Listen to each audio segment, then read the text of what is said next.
Hello and welcome to 2 Samuel 3. We continue our story with David, Abner, and Ishbosheth. And the focus of today's passage is on the importance of leadership. Leadership by God's standards rather than human standards. And what we do see here is the contrast between those two. And sadly, the contrast is with Abner, of course, and we've seen that over the last couple of days together, and also with David. Now, David, as we historically know, is not always a man who obeys the will of the Lord when it comes to political maneuverings, and we see a bit of that here as well. But as the reading comes up, the focus we're going to come to is what motivated these men to lead their nations in the way they did. 2 Samuel 3, beginning at verse 12 through to the end of verse 21. Then Abner sent messengers on his behalf to say to David, "Whose land is it? Make an agreement with me, and I will help you bring all Israel over to you." "Good," said David. "I will make an agreement with you, but I demand one thing of you. Do not come into my presence unless you bring Michal, daughter of Saul, when you come to see me." Then David sent messengers to Ishbosheth, son of Saul, demanding, "Give me my wife Michal, whom I betrothed to myself, for the price of 100 Philistine foreskins." So Ishbosheth gave orders and had her taken away from her husband Paltiel, son of Laish. Her husband, however, went with her, weeping behind her all the way to Bahurim. Then Abner sent to him, "Go back home." So he went back. Abner conferred with the elders of Israel and said, "For some time you have wanted to make David your king. Now do it, for the Lord promised David, 'By my servant David I will rescue my people Israel from the hand of the Philistines and from the hand of all their enemies.'" Abner spoke to the Benjamites in person. Then he went to Hebron to tell David everything that Israel and the whole tribe of Benjamin wanted to do. When Abner, who had 20 men with him, came to David at Hebron, David prepared a feast for him and his men. Then Abner said to David, "Let me go at once and assemble all Israel for my lord the king, so that they may make a covenant with you, and that you may rule over all that your heart desires." So David sent Abner away, and he went in peace.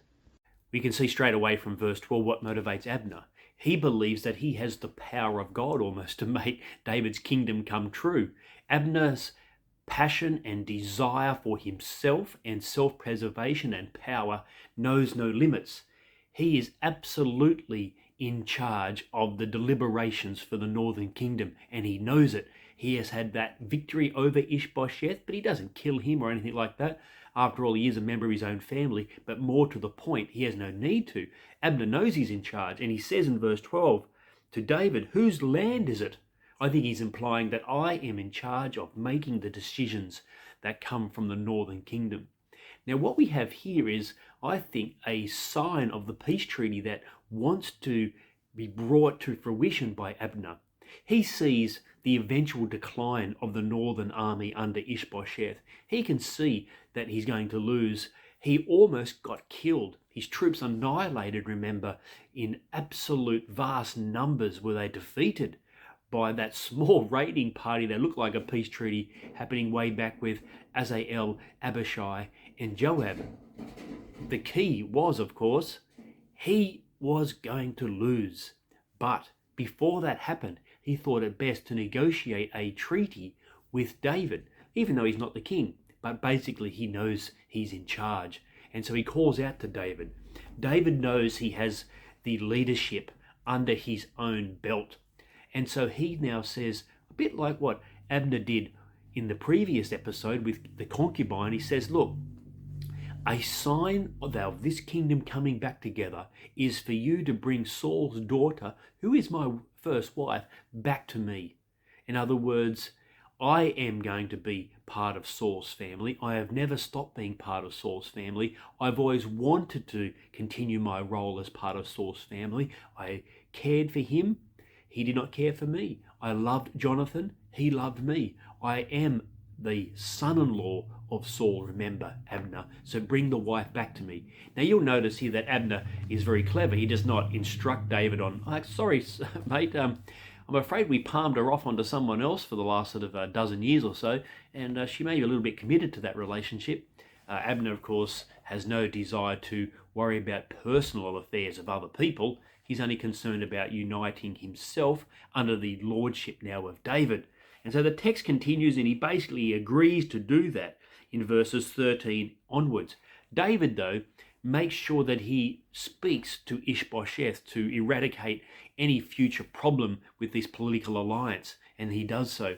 And the answer he gets back from Ishbosheth reinforces to him that yes, Abner is in charge. Ishbosheth is weak. Ishbosheth is now, like Abner, trying to negotiate a peace.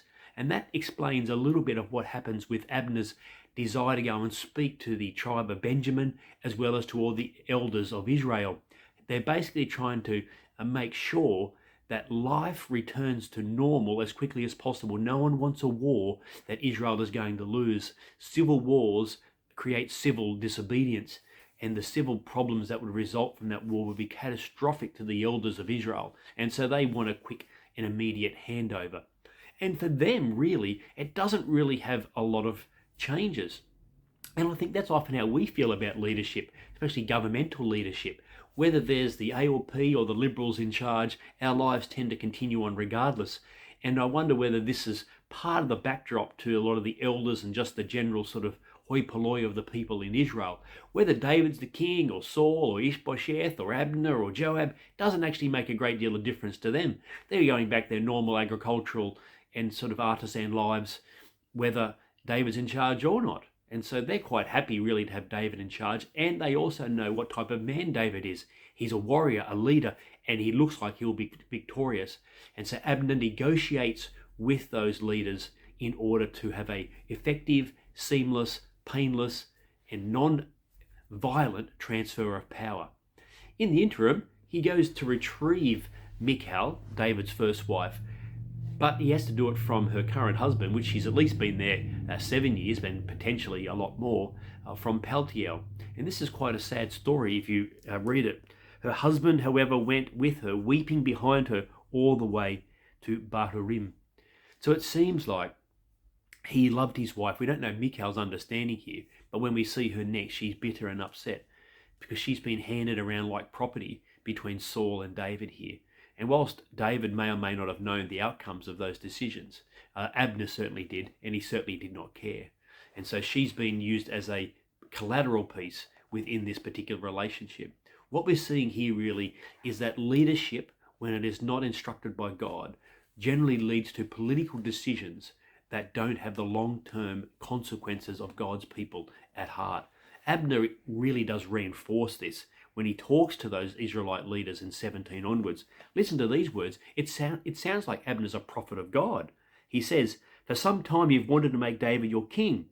Now do it, for the Lord promised David, 'By my servant I will rescue my people Israel from the hand of the Philistines and the hand of all their enemies.'" Well, at this point, the enemies are Abner and his friends and the leaders who haven't yet given up. So as we spoke about yesterday, you can know the word, you can believe the word, but not accept the word. Leaders who believe the word, know the word, but don't accept the word are not the leaders that any church and any Christian organization needs. We need leaders who both believe the word and accept the word for their own lives and then lead with that desire for other people. Abner is not that person. Abner is the person who believes the word is if it serves his own self-interest. People who serve their own self-interest are the opposite of the type of people that actually should have leadership in the church, as well as the Christians wanting to lead other people in the church. That's everybody. Abner is the opposite to a godly leader. He knows the truth, but doesn't accept the truth. Our call to be leaders is to know the truth and to accept the truth and to lead others by the promises that God has given us, to be humble, to be self-seeking Christ's interests rather than our own, to look out for our neighbours and the care of others. Abner looked out for the care of himself. God calls us to look out for the care of others and the others in relationship to their love of Jesus Christ. That's our purpose, because our leader sacrificed himself in order to be humble and to demonstrate the mission of God was for all people. Abner's the opposite. Obey Jesus, not Abner. Even though Abner knew the truth, he didn't obey the truth. We need to be people who both know it accept it, and obey it.